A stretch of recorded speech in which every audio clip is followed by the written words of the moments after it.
be now live in the group. And I think we're now recording, should be recording straight as well. Yep, we're recording, so that's fabulous. I'm just going to put you over here so I can see you properly. So welcome, Emma. Thank you so much for joining us. Excuse me while I'm just faffing around with the screen.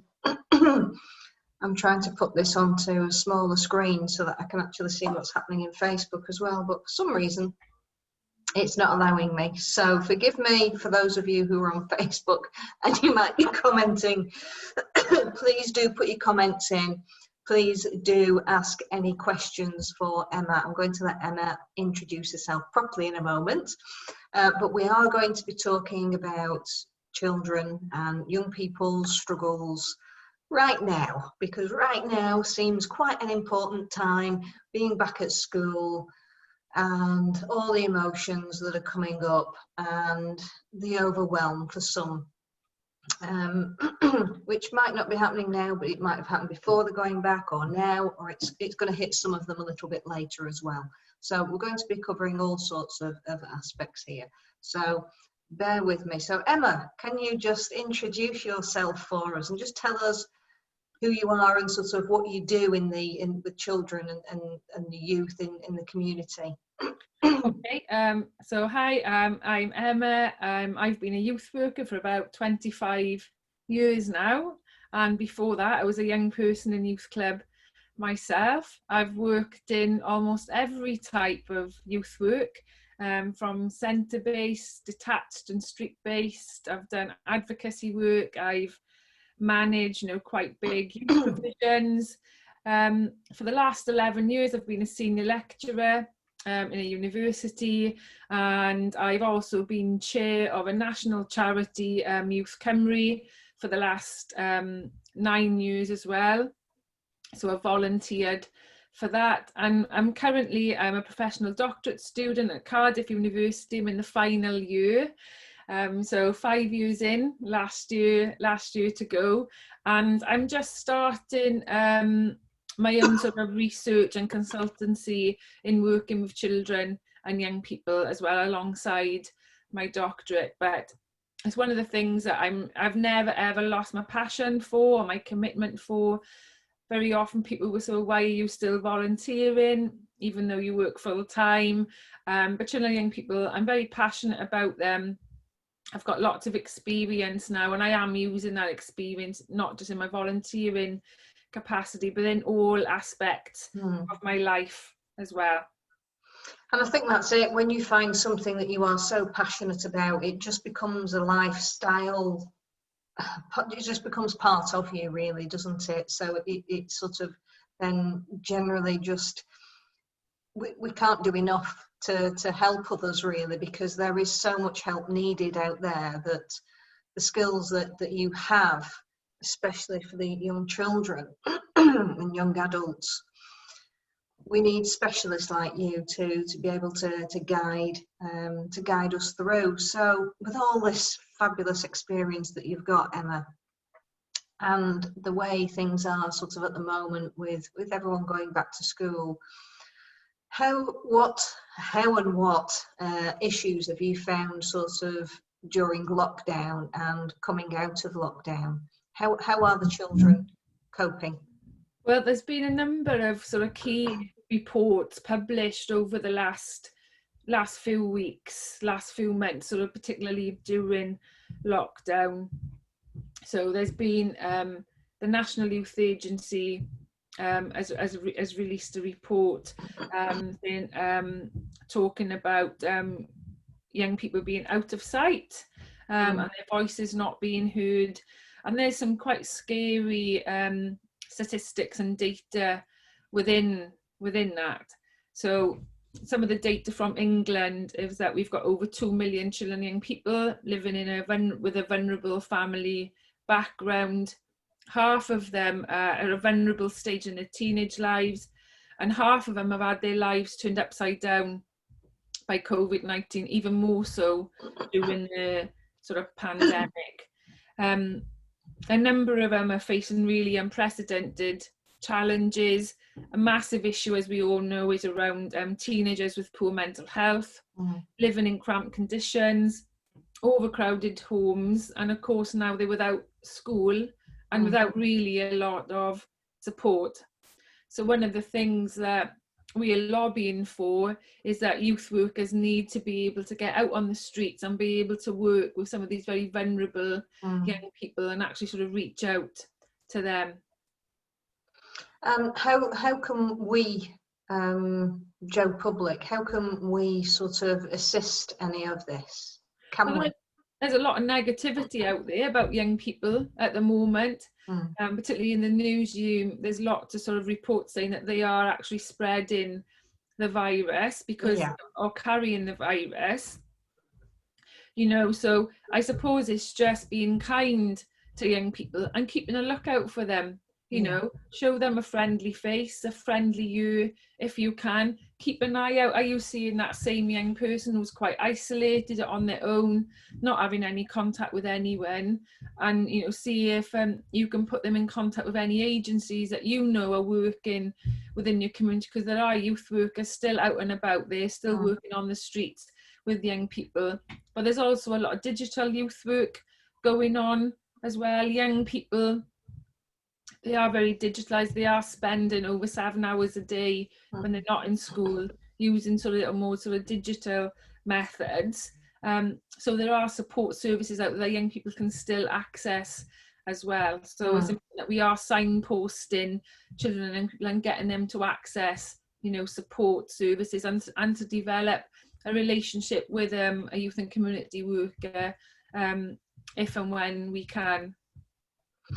Would you, after this interview, would you mind putting some of those links into the group underneath this interview so that people can refer to that as and when, you know, they might need? Because of course, so many people are so entrenched in their own issues right now, in their own family, in their own issues about COVID and going back to work, and the overwhelm of what's happening within their own excuse me, their own family unit, that it's sometimes they're blinded, aren't they, by actually that further detail other than what they see in the mainstream news about actually what is happening out there. And there is still so much. I mean, ACEs is a big thing, really, isn't it? ACEs is just huge when we think about children and it's really young adults. Yeah, the ACEs agenda is absolutely massive. And within my research, my doctorate research,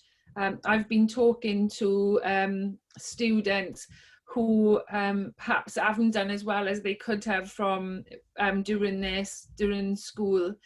And one of the themes that's emerging from my research is that a lot of the young people have undergone quite significant trauma, particularly during their secondary years of education.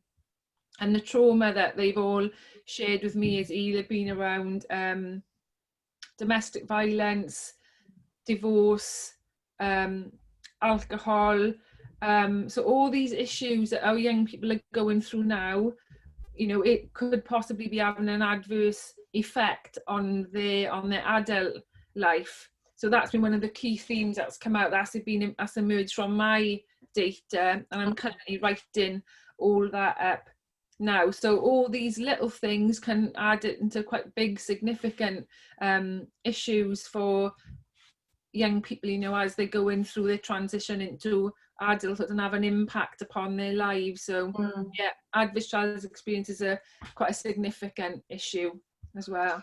Well, from a therapist point of view, I see it as a massive issue, because the majority of people that walk through my door, but obviously the virtual door right now, the effects that are affecting adults are from childhood, are from teenage years. So this isn't really just childhood experiences now. This is for all people who have gone through or who are going through things like alcoholism and substance abuse in the family, grief, a bereavement. It affects, the ripple effect of all of this is just huge, isn't it? Yeah, abuse, physical, emotional, sexual, whether that be in the home, whether that be at school, whether that be online. All of that is very prevalent from childhood into adulthood, and all of these experiences affect us hugely mental health wise. And we might just take one of these and call it a little experience of just getting through life. And like you've just said now, Emma, about the press coverage about how the young people are being blamed in a way for the spread of COVID. Well, where's the proof? Where is the proof in that? You know what I mean? Yes, they're going to be going out and doing things, but then so are the mass crowds that have been congregating to do, to represent other things. That there's so many areas of this that are being taken out of proportion, I feel, and blame in any one corner is just going to cause greater mental health issues within that aspect. Yeah, so some of the other data that's coming out with reports that I've been looking at is that I don't know if you've heard of the toxic trio. But one of the key reports is talking about 1 million young people are facing risks from the toxic trio, which is around addiction, poor mental health and domestic abuse. And I know there's been a new report out this morning saying that there's been a 54% increase in the number of calls relating to domestic violence. So if you look at the increase in calls and then of course think of the impact upon that on children and young people, it's absolutely massive. So we're in difficult and challenging times just with the virus. That's without all the other issues that are having an impact on children and young people's sort of well-being. And I think one of the biggest issues that I come across with the people that I work with is fear. Fear is the biggest culprit of any condition. So for example, someone said to me yesterday, can you diagnose my problems, because I've got so many of them, I need someone to diagnose. And I said, I don't diagnose anything. From that point of view, the client comes to me with a problem and I find a solution. Right. And I think the difficulty is that there doesn't seem to be many other solutions out there that are visible right now. I know with the people that I work with, I can help people very, very quickly with really simple techniques. And the effects for that are huge and the impact on that on people's lives. But mainstream, that's not out there in the mainstream, and people are struggling day in, day out to get the real basics of getting up and getting out done, because they are having all these physical symptoms of panic attacks, nausea, everything else that becomes physical from this anxious, debilitating state of fear of actually leaving their own home, because it's too much out there. It's just too much. Yeah. One of the key things that youth and community workers do is they build, very positive relationships with children and young people, and they accept, where they are, where they're starting off from. But it is a really important time. Adolescence on its own, there are a number of reports about the changes that adolescence brings on children and young people. That's without the virus and all the other issues that's bringing in. So it's really important that young people are able to build really positive and trusted relationships with significant adults in their lives at the moment. And during these times where a lot of youth workers, have been furloughed or not, they've deemed it not safe to sort of work, young people are even more vulnerable then, because they've not been able to, they're not in contact with anyone to develop these sort of very positive relationships.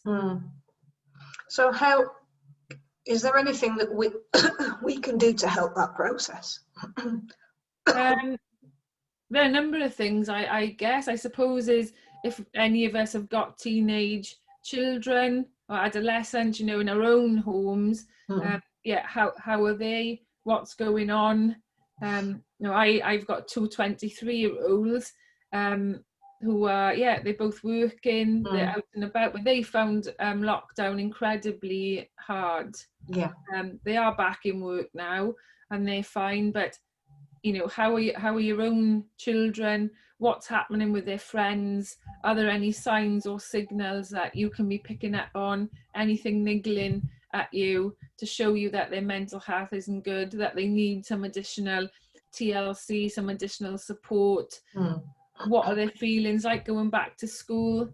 You know, they're all going back to school wearing masks. They're not back sort of full time. Only a lot of them is sort of quite a staggered approach, you know, so they're spending a lot more time on screen as well. So it's making sure that you are, I suppose, connecting as a family and just trying to have some positive times. It can be quite a negative time because everyone's stressed and anxious about working. Lots of people have lost their jobs.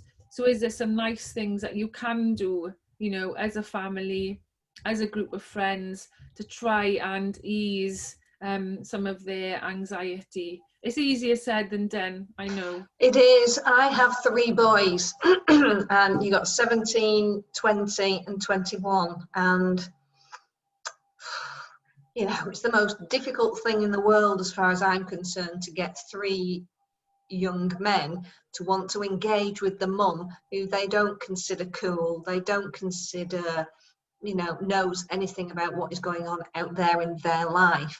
And especially Gay boys, you know, that they in a way they want that male influence rather than the female influence at this age. That's the support that I can blatantly see right now. Yeah. That they'll come to me for certain things, but ultimately they want to be led by their peers, and they want to be led by a male influence, because they are very physical. And not all boys and men are like this, I know, but my boys are very physical, so they are very led by the physical extremities of what is going on there at the moment. There's a stage that they're going through. So I know, and knowing everything that I know, it's very hard for me to engage fully with my own boys when they just don't want to do it. Yeah, it's harder when you're a parent because they think you don't know anything about anything. One of the things, there are some really simple things. There are some really simple things that we can do, and there's research to back it up. So simple things like, particularly if you've got younger teenage children, getting enough sleep, watching what they eat, really, really important. There's been lots and lots of studies. There's been a sort of 12-year project into adolescent and teenage well-being carried out by the Children's Society. Very, very basic things is exercise, same, all the good stuff for us. Exercise, diet, sleep. The biggest challenge we've got is spending time on phones, social media, all of that stuff that has a massive impact upon their well-being. So there are some very simple techniques that we can follow to help us all look after our well-being, but significantly really important for young people when they're developing and going through their adolescence. And adolescents now, you know, young people now are classes and people right up until 25. So they're little things that we can do. I've noticed the difference with my children if they don't have enough sleep, or they getting up and eating chocolate biscuits for breakfast, and you know, all those things. So there are some small things that we can do to try and help with anxiety and mental health. And you know, getting out for a walk is a big thing. Any sort of exercise really, but again, not all children and young people like getting out and quite getting physical as well. Yeah, there's all those chemicals that are going on and reacting in different ways, isn't it? As those hormones really start to kick in, I think we see a real significant change. And for those of you who have got children who are starting high school this time, you're going to really notice a change in your children as sort of the year progresses, because I think it's quite huge, that transition into high school. But it is going to be heightened because of fundamentally what is happening in the world now. And I would say one of the biggest things that you can bring to the fore for anybody, for your children and for yourselves, is a sense of humour. And I know right now that most people have lost a lot of their sense of humour. They've lost the ability to laugh. They've lost the ability to find anything amusing right now because everything is so serious out there. And I'm not taking away any of the issues that are out there, but finding something humorous, even about the most serious things that are just going on in your own home, can actually help you and your kids snap out of things in the most silly, ridiculous ways. Yeah. And that is so important to everybody's mental health, because the further we go and deeper we go into these issues of fear and anxiety, and the more we feed that, then the deeper we go into it, and it spirals down and down. Whereas if we can switch it the other way, and even if it's just the most ridiculous, ludicrous thing that you can think of that's happening as you're making a meal, a food fight, anything, even if it's just crazy, have some crazy fun with your kids. Teenagers actually love that ridiculousness.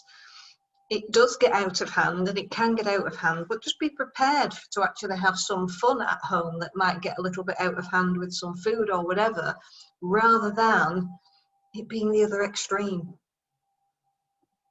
Yeah, no, I think sense of humour is definitely one to work on. and I have to say that because it's the only thing really, in a way, that I have managed to find indents at times in a family of a household of men, because I think men do work very differently from us women. We like to delve into issues. We like to find out why emotionally. Yeah. Well, why are you feeling like that? Oh, you know, a lot of people don't really. I don't know. I just do. It's just a feeling. Why? I wonder why, and why. And the more that we actually peck and peck and peck about why, when someone doesn't want to discuss that, actually we're not helping that situation.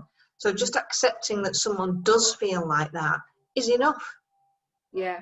That's it. Acknowledge, okay, yeah, I'm sorry you're feeling like that. Thank you for sharing that you feel like that. Forgive me for not knowing what to do with all of that, but I love you anyway. Yeah, I think the more you tell a teenager that you love them, the more annoyed they get, and then the funnier I find it. So the more you keep telling them that you are so grateful for their presence in the room and how beautiful you are and wonderful, and thank you for just being here, and forgive me for not knowing what to do with all your mess and rubbish, because I've just got so much of my own to have yours on top of it. I just don't know what to do, but I love you anyway. Yeah. And I think that, you know, that's important as well, isn't it? That they always know that you, regardless of what's going on, that you always love them. Yeah. And I think that's important for us all right now. That's getting back to the real basics of what is actually important. Because when you are fearful, when you are anxious, to know that you are loved and cared for and you're in a secure type place, when, like you've just said, Emma, there are so many people out there who are, even in their own home, are not feeling safe right now. Yeah. Even if you have to say this to yourself, and you can look in the mirror and you can say, I love you. I'm sorry that you're in this situation right now. Forgive me for not knowing what to do to help myself out of this situation right now. Yeah, I think that's a tough, it's a tough position to be in, but those little affirmations and positive recognitions can go a long way to reducing, you know, young people's anxiety. It can, absolutely. Is there anything else that you want to add to today's discussion, Emma, that's going to sort of help the group in a family sort of situation of, sorry, I'll just read some of these comments to see what people are saying. Alas, my teens were, all right, okay, so I love being silly and having fun, but my daughter is mortified and rejects it completely. That's what makes it all the funnier, Bex. That keep going is what I say, because it's amazing how over time, and it is like being that repetitive dripping tap, it actually does have an effect. Stress caused us to lose our sense of humour. Yeah, absolutely. She Yeah, loves the gym though, so we're embracing that. And by focusing on food and sleep in terms of beauty, she seems to respond better. And that's it. Girls are going to respond much better than, in a much different way than the boys do. And again, if you can find like a beauty routine that you can do together, a face pack or a foot pack, yeah, or doing your nails together, or anything like that, that is just going to bring some lightness and yeah. fun. Yeah, I think one of the Children's Society's reports, they've actually been able to pinpoint when appearance is most important. And for young women, I think it was around 13 and a half, that's when they really suffered in regards to, their body changing, their faces changing. But if anyone would like to see any of the reports in more detail, if they put a message on the group, I'm happy to send them, anything out. I can just send them. Oh, I'd definitely be interested. So yeah, yes, me please. I was first on the list. Yeah, I mean, it's great to have these, actual facts and figures that have come from sort of sources like yourselves, where you're actually really in depth looking at children and young people, and how this is sort of coming about. I think it's so important. So yeah, just put that in the comments, folks. Let's have a look. My girls would cringe when I danced in a shop, etc. More they dance with me. I forgive myself has been really important affirmation for me recently. I think that's so important for us parents, because we don't half beat ourselves up about everything, don't we? We really do. Yeah, no, we do. And there's more comments here, but for some reason I sort of get so many comments and then it doesn't scroll down to show me any more. So do keep putting your comments in, everybody, and hopefully it will keep moving down and I'll be able to read those. If you've got any questions as well for Emma, please do put those in whilst we're in the session. So the work that you're doing at the moment with the children who are going to school and young people, what is their response to sort of going back, and how are you being able to help them with this transition? Well, youth, the charity I work for, Youth Company, has got a lot of projects. We've got a loneliness project where young people are able to, speak to each other, speak to the youth workers. So we've seen a massive increase in young people accessing that project. We've got a number of other projects looking at more sort of digital activities and supporting them, especially when they're outside of school and they're having lots of positive contact, with their youth workers. So that's a new project that we're just starting as well now. But it is about just being positive, a positive role model, a trusted adult, and developing that relationship with them and signposting them to a range of activities. Because we recognise that this is a new way of life for us at the moment, and it's one that's here to stay for a little while. So it's positively working with young people, trying to engage them in a range of sort of different activities and being that positive, trusted adult for young people at a time when they crucially need it. And I suppose one of the main things we can do is ask them what they want, and ask them what they need, and ask them how they foresee the future unfolding for themselves. And although a lot of them might say, I don't know, and they might not have the answers, at least it's sort of opening up the thought process as to how they might then start to help themselves as well. Yeah. And again, don't forget the little things can have a big impact. So encouraging them to have a routine in regards to sleep, what they're eating, trying to take some step away from the screen, but also making sure that they are getting some exercise as well, and doing the nice things that you said, beauty things, just nice food, watching a really positive film, all the nice things that you can do. If of course they'll engage in that with you and help you to do it. I mean, some of you might know, as recently I decided I was going to join a gym, and which is unheard of. It's not happened I've never joined a gym in my life actually until now. But it was purely because my son's been going to the gym for quite a while, and my youngest, he's been going, and something happened, and I decided, literally, I woke up at 6 o'clock one morning, and by 20 to 8, I was in a gym. I joined, got my kit on and gone and joined and started. That's how quickly it sort of happened.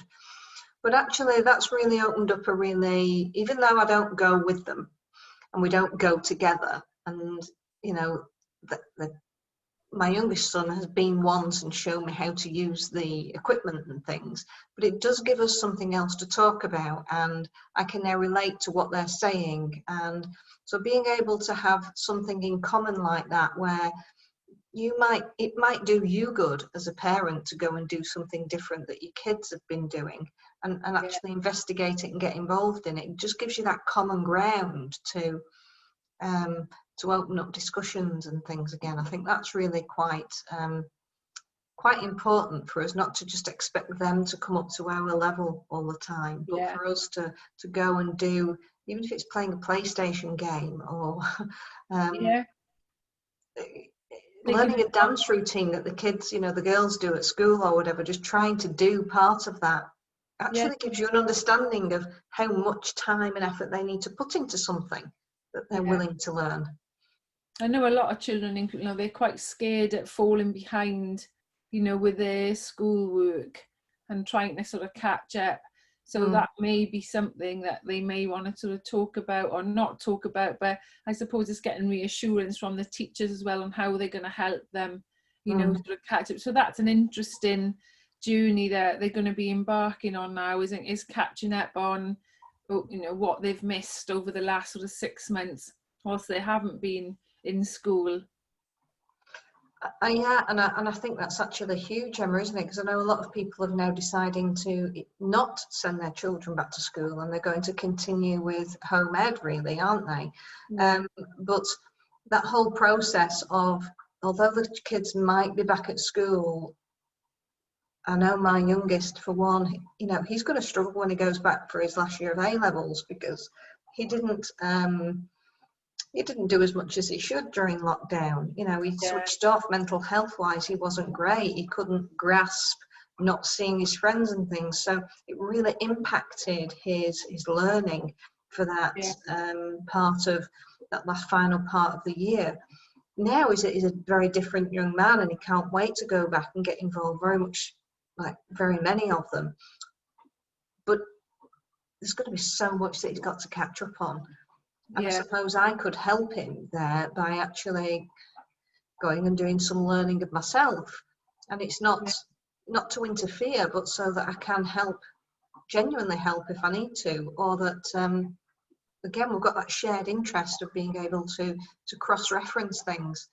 Yeah, I think that's really important as well. They know that they can come to you to help and talk to you about their fears, about not catching up, because there's lots and lots of young people who wouldn't have been able to do as much during lockdown as they would have wanted to, for whatever reason. But it's getting that, you know, that support and accessing it to help them follow that through. Absolutely. And if anyone is finding that, you know, their teens and young people are worried about school, and, you know, sometimes they don't want to talk to mum and dad. Sometimes they just don't. Sometimes we just need that extra ear, face to hear us and listen to us.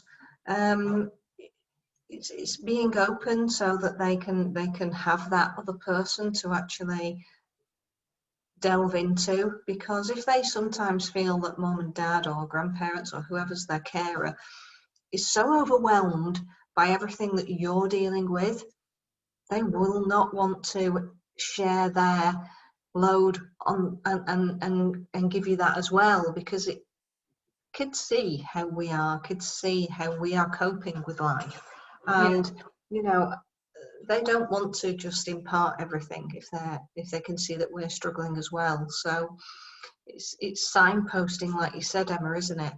Signposting them into the right places. And it could be you've got a trusted family friend I know one of the things I've gotten, you know, I've had quite a tough time during lockdown myself. My mum's been quite poorly with the virus, and luckily she's, you know, recovered now. But I have people in my life that I call lighthouses, and they are people that I trust, and I feel that they are there to sort of guide and support me with no hidden agenda, just my best interest. And I've got some trusted people that I can go and talk to and say, what do you think about this?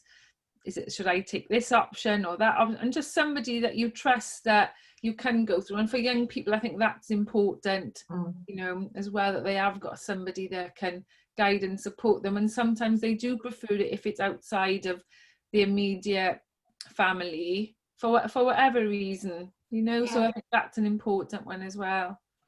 Yeah, and I think it's important that as parents we don't take that personally. It's just a part of growing up.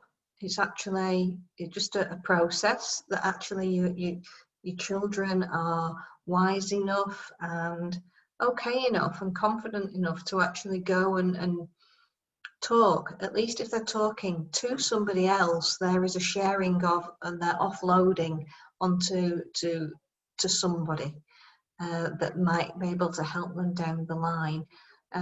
Because we can be too close sometimes, can't we? We can be far too close and far too emotionally involved, and like I said before, share too much of ourselves when really that's not what they need. They need a little bit of cut off independent help. Yeah. And it's a good strategy as they grow into adults as well. Yeah, it is, because you think about us going into work, you know, we know who to go to for a certain, if we've got an IT problem, we don't go to the canteen. Yeah. Yeah. And vice versa. If we want something good to eat, you know, we're maybe not going to go to the accounts department. You've got to realize that doing all of this all on our own is at some point going to become too much.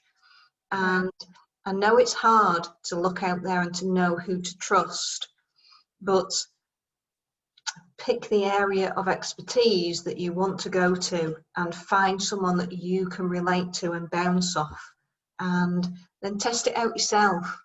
Yeah, and then maybe send your child to that area so that they can find the right person for them, whether that be in the accounts department, the canteen, or the IT. But you get what I'm saying. Yeah, we all need those areas of expertise that we can go to help ourselves offload emotionally, physically, and everything else. So let's just have a look here. My daughter has chosen a trusted adult who none of us agree is appropriate in terms of safeguarding. How could we handle this? Yeah, that's a challenge.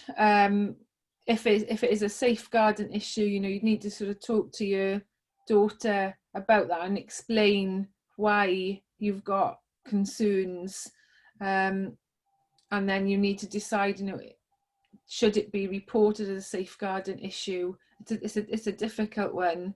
It'd be interesting to see, you know, why your daughter had picked that particular adult, particularly if there are concerns around it. But something, if your daughter's at risk, you just have to take the necessary steps, because the most important is that she's kept safe. Yeah. And one of the biggest challenges I found with parents and being a parent is that you can't always be their friend. You have to be their parent, and you will have to make decisions that they don't like, but at most their safety is paramount. Yeah, absolutely. And I think when we reach a certain age of being a teenager, we think we sort of know it all, don't we? We know it all. You don't know what you're talking about because you're just my mum or my dad or whatever. And this person is giving me something I need right now emotionally.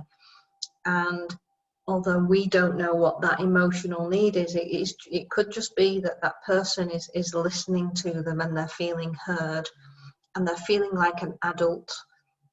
And that is so powerful in itself, that someone older than them that they have in their head as being more responsible, even if we don't see it as otherwise. If Yeah. an adult that they have some respect for is giving them that added bonus of treating them like an adult, then perhaps as a parent we have that adult conversation and we say, there are some things that you will need to be responsible for, and you need to be aware of all this, but then the responsibility comes to you as well for actually not putting yourself in danger. Yeah. These are the dangers, and your responsibility now is to build your own boundaries and parameters of what you consider safe. This is the language that you can use to hopefully get yourself out of that situation, but don't physically then put yourself in a situation that is going to make that difficult to get out of. Keep yourself visible. Yeah. So it's a really tough time for young people, because they're currently at a stage where they're developing their morals, their values, and they are testing things out. They are experimenting on how they want to live, what feels right, what feels wrong, and they'll have some morals and values from, you know, us as their parents, but they can also be sort of developing their own. So it's a challenging time for them, and understanding their feelings, emotions, and all of that. So yeah, it is a difficult time, particularly if you are the parent and you don't trust the adult that they've chosen, but their safeguarding's got to be paramount. And I think that's so important what you said. We have to experience our own emotional risk assessment and physical risk assessment of life, don't we? So what mum or whoever says isn't safe, I need to physically go and experience that to see what safe means, because safe is a word and it's got all these other words associated to it, but I don't actually know what that feels like. And young people, all of us really, need to know what that feels like, because we get a physical reaction as well as an emotional one with situations that aren't quite right. And it's only by trusting our own sensory feelings and where we get the signals throughout the rest of our life as to, oh, that's feeling inside my chest, that tightness and those butterflies, my biggest indicators that this isn't good right now. Yeah. I need to get myself out now. But I've got to learn to trust all of that happening inside me. Yeah. But sometimes we have candy flossed and cotton wooled our children so much really that they don't know how to risk assess for this part of their life. It's tough, but I think for me, one of the things as a parent is that you always have their best interests at heart, and sometimes you have to make the adult call. They won't like it, but no is a good word. Yeah, sometimes you know, sometimes you have to make the call. Yeah. So yeah, but it's not easy. It's not easy, and I know before now I have literally just had to say the answer is no. You've asked me a million times in different ways for each one. Why do you think it's going to be any different? I don't think this is safe. I'm your parent. I'm not your friend. This is not happening. End of conversation. And sometimes having to close it down that tightly and that succinctly is exactly what we need to do. And then let them go upstairs and slam the doors and kick the doors out. Frankly, I've had holes punched in my doors before now because they have been so irate at what I have not let them do, or in between their own wranglings, etc. But you know what? That's happened in the safety of my own home. Yeah. That's not happened outside. Yeah. And I can live with that. Yeah. No, I've been there and done it and got the T-shirt as well. So yeah. It's much easier when you're at the other side saying that you've lived with that. And I get it. It is. I get it, because it makes you feel physically sick. It makes you feel emotionally guilty and horrendous when it's all happening there and then. But your ultimate aim is to keep your child safe. Yeah. Yeah, and that's emotionally and physically. So, and mentally, and yeah, it is tough being a parent, and sometimes I find it harder because I've studied the theory of adolescent development. It's part of my job, and my children know that, and they'll kick against that. But Yeah. yeah, no, and even at 23, I say to them, I'm not telling you for my benefit, I'm telling you for your benefit. This is, but it isn't easy. And I think parents, we can support each other during these very tough and very challenging times. But looking after ourselves is really important. As you go into the gym. I'm quite lucky, I'm a runner. So when things get quite tough for me, I put my trainers on and I get out, and I find I'm much calmer coming home. But also us having support and good friends to help us during this tough time, I think is really important as well. Yeah, and I think that's a really good point. I mean, although we think that sometimes they spend a lot of time on social media, my boys would not have got through lockdown if they hadn't have had access to their friends as much as they did, because they didn't want me. They didn't want the mum just going on. They needed their friends, even if it was on remote Zoom or through quizzes or whatever they were doing. That was the support they needed. No, it's work, the quizzes and Zoom and all of that. Young people have been really innovative and creative, haven't they? So Yeah. and they've done well. So I'm hoping to encourage that. So let's just have a look at these last questions. Have to go. I've got another call. Thank you, ladies, for an insightful light. Freedom. Yes. It's been reported to police and social services, I think that is, and we've explained it to her. Yeah, that's great, Becky. So there's many different issues, I think, that we're all facing right now with our children, and I think, and young people and ourselves. And I think the main thing is that risk assessing the situation and understanding that emotionally the child, the young person, and the adult involved all need to experience their own physical and emotional reaction to what they are being told. Yeah. Because what we're being told is everybody else's version of it. And we can only ever trust our own emotional and physical reaction to what we experience. So risk assess by starting to understand your own sensations, your own reactions. And if it doesn't feel right, then it's probably not. There is something inside you that is rebelling against it, and it's making you feel horrendous. And that's the same for children, that's the same for adults, that's the same for young people. Learning to trust what is happening in your own energy system is the only way we can risk assess and move forward properly on any aspect of our lives. Doesn't matter what anyone else tells you, we'll test and keep testing as to what is right for me. That's why there is so much chaos in a way happening outside, because everybody's at a different stage and they're all having to test their own reactions. Would you agree with that, Emma? Yeah, definitely. It is tough, and I think as long as we can say that we've weighed up, and listened to our instincts, but took other things into consideration as well, and that's all we can do, really.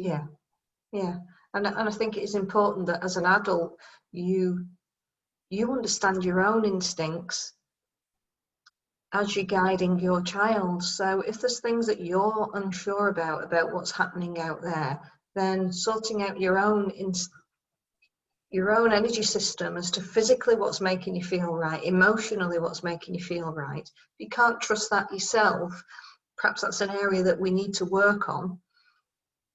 And then by teaching your child to do exactly the same and trust their own signals, that's when all the questions come out. That's when, well, why should I do this? Why should I do that? That doesn't feel good. Yeah. And actually, if your child is even questioning you, saying, but mummy, that, or daddy, that's not making me feel good in here. It's making my chest hurt. It's making my chest ache. It's making my tummy hurt when I think of that. So why is that good? Yeah, no, that's really positive. That's really positive, because then you'll get them to trust their instincts. So question everything. Whatever age you are, question it.